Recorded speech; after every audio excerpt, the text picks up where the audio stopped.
লোভনীয় একটা রেসিপি, নারিকেল দিয়ে গাজরের কদমা পিঠা। খেতে অসাধারণ।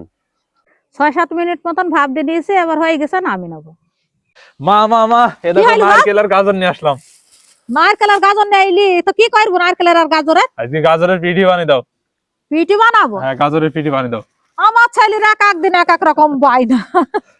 তো নাও ধরো, তো তুমি দাও। পিঠি বানাও আর এটা আমি যাই। গেলি হবে? তো কি করবো বাবা? এ দেখো নারকেলটা কেটে দাও। বাপ, নারকেলটা তো খুব বড়। হ্যাঁ, নারকেলটা বড়ই। তো নারকেলটা কেটে দাও আর আমি গাজর গুনা ধুয়ে কেটে নি। হ্যাঁ, ঠিক আছে। নারকেলটা কিন্তু বেশ বড়ই আছে, আর পানিও এই যে কেমন নড়ছে দেখছেন, মনে হচ্ছে যে পানিও ভালো মতো আছে। এবার কেটে নিই। এবার গাজর গুনা ধুয়ে করে নিছে। তো এইটার গান তো আমি নাম বলতে পারিনি, এটাতে করে জির করে নিছে।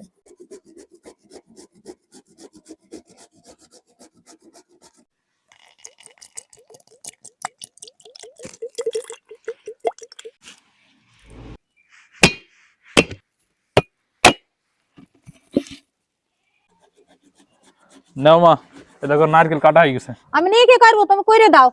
ভাই আমার একলা হাতে অনেক সময় লাগবে। ঠিক আছে, আমি করে দিয়েছি। দাও, তাই ঝটপট করে হয়ে যাবে।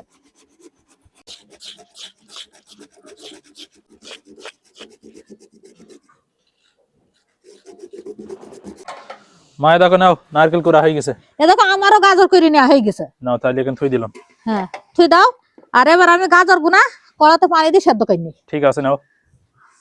কড়াই অল্প একটু মো দিয়ে গাজর গুনা সেদ্ধ করতে দিলাম। একটু নুন দিয়ে দিলাম। গাজর সেদ্ধ হয়ে গেছে, এবার একটু ঘুটে নিয়েছে। এবার একটু গুঁড়ো দুধ দিয়ে দিলাম।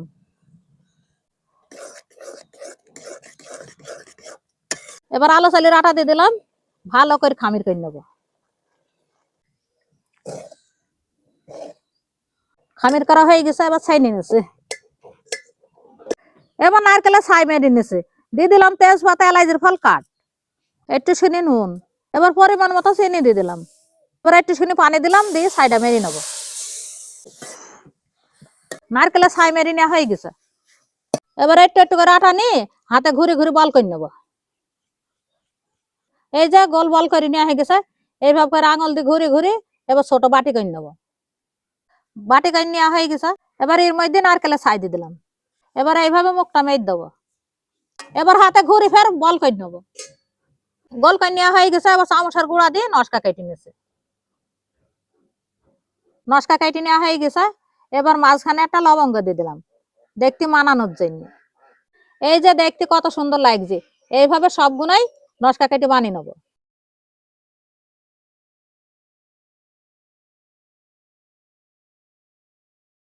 পিঠিগুনা সব নস্কা করে বানানো হয়ে গেছে। এবার ভাপ দিয়ে নিতে হবে। পিঠিগুনা ভাপ দেওয়ার জন্য আগে আমি হাঁড়িতে করে পানি গরম করতে দিলাম। পানির ভাপ উঠে গেছে।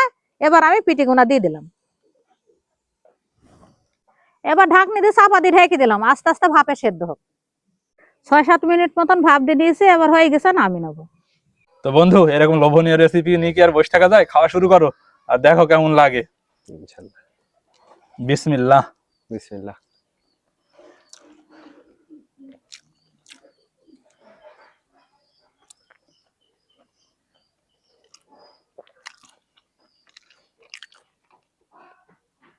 কি মনে হয়েছে বন্ধু? কেমন হয়েছে? সুন্দর। সুন্দর। রেটিং দেওয়া যাবে কত? 10-এ কত দেওয়া যায়? 10-এ 10। 10-এ 10। আমার বন্ধু হইলে হয়তো বলছি, তবে খেতে ভালোই হয়েছে। আমি একটু নিজে থেকে একটু কমিয়ে দিচ্ছি, 10-এ 9 দিলাম। না, সত্যি সুন্দর হয়েছে, 10-এ 10 দেওয়ার মতন। ঠিক আছে। আর আমি কাছে থেকে একটু দেখে দিই। ক্যামেরাম্যান এদিকে আসো। এই যে ভিতরটা, ঠিক আছে, কতটা লোভনীয়। ভিতরে সেই যে ছাই বলে আমার মা, ঠিক আছে, নারকেলের পুর, সেইটি সব মিলিয়ে কিন্তু অসাধারণ। আর পিঠাটা কতটা লোভনীয় সেটা তো বুঝতেই পারছেন।